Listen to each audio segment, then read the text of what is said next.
Rudeness is costing U.S. businesses $2.1 billion every single day. Rudeness is another way to say people are being mean or impolite. Things like being short with someone in an email, talking over someone, talking down to someone, or even talking behind someone's back.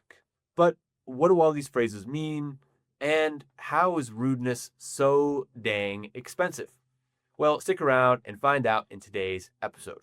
I'm Grant, and welcome back to Phrasal Verb News, where I use real news stories to teach you phrasal verbs and idioms in context.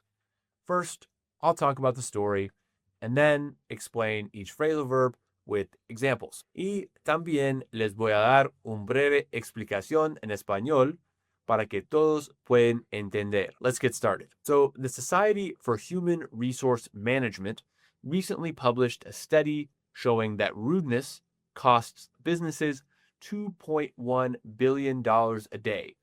But how? So when I first saw this headline, I thought maybe they're talking about rudeness to customers or clients. Makes sense, right? You go to a restaurant and the waiter is very rude, so you decide to never go back and you tell your friends to never go back also. As we say, a happy customer tells a friend about your business, but an unhappy customer tells the world about your business, and not in a good way.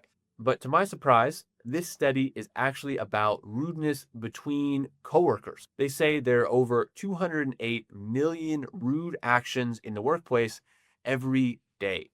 These are things like being short in an email, cutting someone off, or talking over someone in a meeting, and talking down to someone or putting people down. These actions lead to a decrease in productivity and an increase in absenteeism, which means not showing up for work, like when you call in sick, but you're not really sick. They also say that rudeness has been increasing since the pandemic and stems from an increase in stress and political polarization in American society. Let's move on to the vocab. Today, most of the vocab is going to be about describing rude actions. I'll give you an explanation, example, and a discussion question. As always, try to answer the question out loud or in your head so you can practice a new vocab right away. First, we have being short with someone. This means to speak in a brief, unfriendly, or kind of impatient way. But to be clear, you can give a short answer, like a one-word answer, without being short. But if you give a short answer in kind of an impatient or irritated tone, or in a situation where people would expect a longer answer, then we would say you're being short with someone. For example, imagine you email your boss a detailed question and they reply with one word, no. That's being short with someone. En español es como ser cortante con alguien. Por ejemplo, el jefe fue muy cortante en su respuesta al correo. And a question.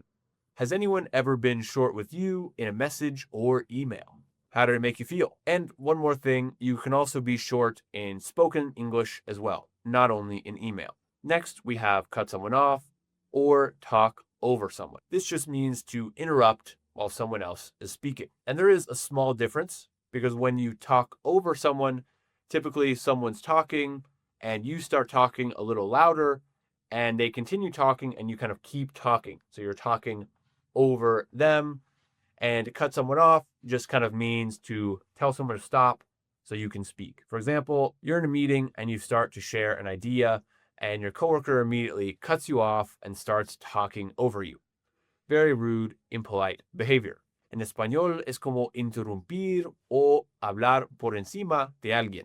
Por ejemplo, durante la reunión me interrumpieron varias veces. And a question.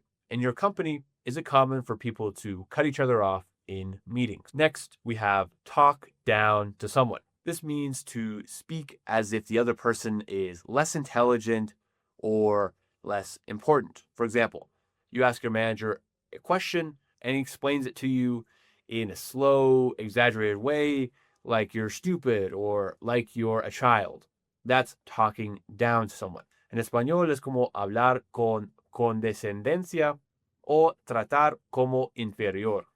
Por ejemplo, el profesor hablaba a los alumnos con condescendencia. And a question: how do you feel when someone talks down to you at work? Next, we have put someone down.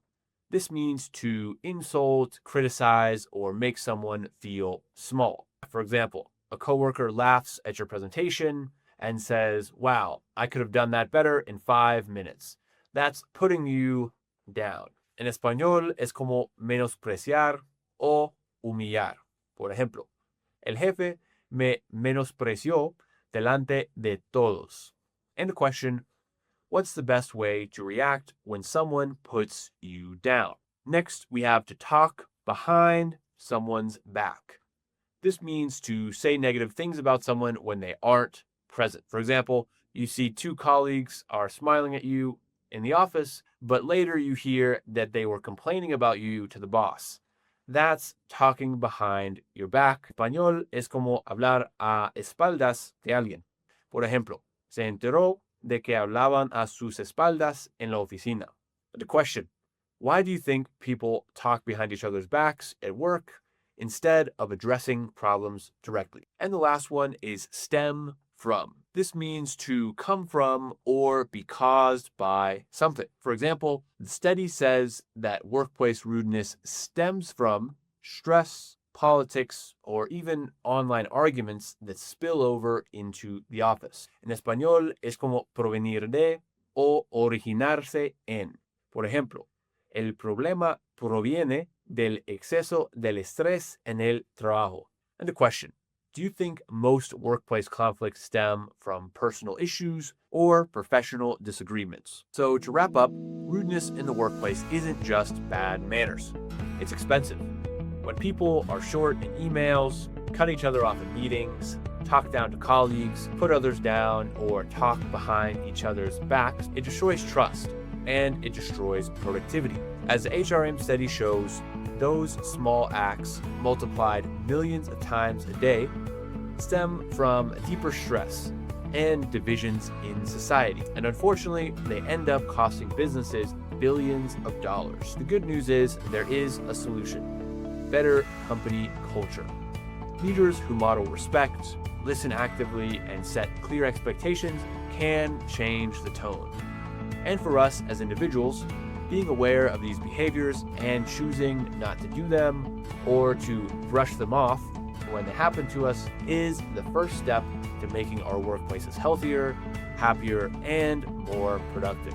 Muchas gracias por escuchar.